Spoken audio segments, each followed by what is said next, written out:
కేసీఆర్ గొర్రెల స్కీమ్ పెట్టినప్పుడు ఎట్లా మాట్లాడిందంటే, నా యాదవ జాతి యాదవ కుర్మలు బాగుపడాలి, ఒక్కొక్కరికి గొర్రెలు ఇస్తున్నా, నేను ఒక్కొక్కరికి ఎంత 1,20,000 ఇస్తున్నా, 20 గొర్రెలు ఇస్తున్నా, ఒక పోతుని ఇస్తున్నా, ఈ 6 నెలలకి ఇన్ని పిల్లలు అవుతాయి, ఏడాదికి ఇన్ని పిల్లలు అవుతాయి, 2 ఏళ్ళ తర్వాత మొత్తం ఊరంతా ఇన్ని పిల్లలు అవుతాయి, మాంసం ధరలు తగ్గొస్తాయి, మనం ఎక్స్పోర్ట్ చేస్తాం, గొల్ల కుర్మలు ఇక వాళ్ళ దగ్గర కిలోల కొద్ది బంగారం ఉంటుంది, ఎకరాల కొద్ది భూములు ఉంటాయని లత్కోర్ సాబ్ చెప్పినట్టు చెప్పాడు.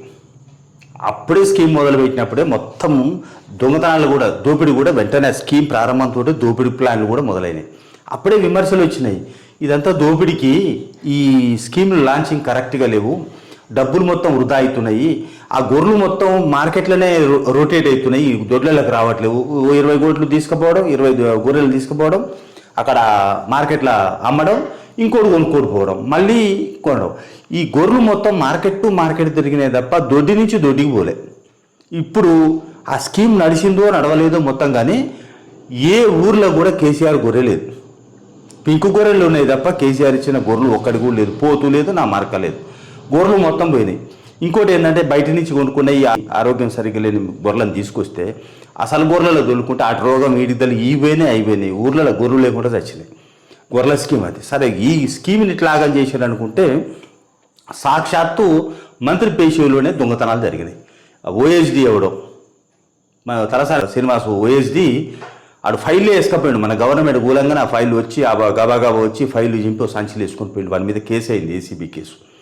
ఒక్కడు సపోర్ట్ చేస్తలేడు. ఇప్పుడు గొర్రెలు కొన్నోనికి పైసలు ఇవ్వాలి, వీళ్ళు 2 కోట్లు వాని ఖాతాలు వేసుకుని.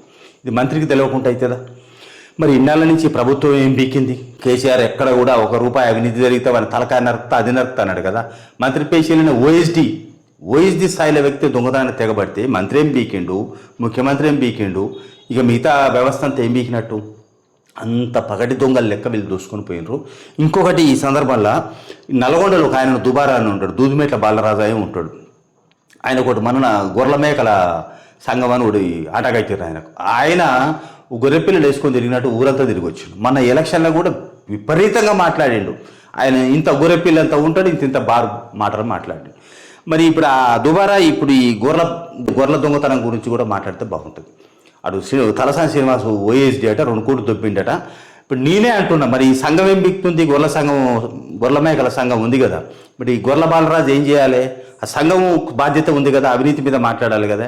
ఈ గొర్రెల బాలరాజు అవినీతి మీద కూడా మాట్లాడాలి, లేకపోతే అన్ని నవరంధ్రాలు మూసుకొని కూర్చోవాలి. ఇప్పుడు మొన్న ఎలక్షన్లో విపరీతంగా మాట్లాడండి. ఫస్ట్ ఇప్పటి నుంచి ఎప్పుడన్నా మాట్లాడితే ఈ మాజీ గొర్రెల సంఘం బాలరాజు ఎవరు ఉంటే ఆ తలసాని ఓఎస్డి చేసిన దొంగతనం మీద 2 కోట్ల మీద మాట్లాడి మిగతా మాట్లాడాలి.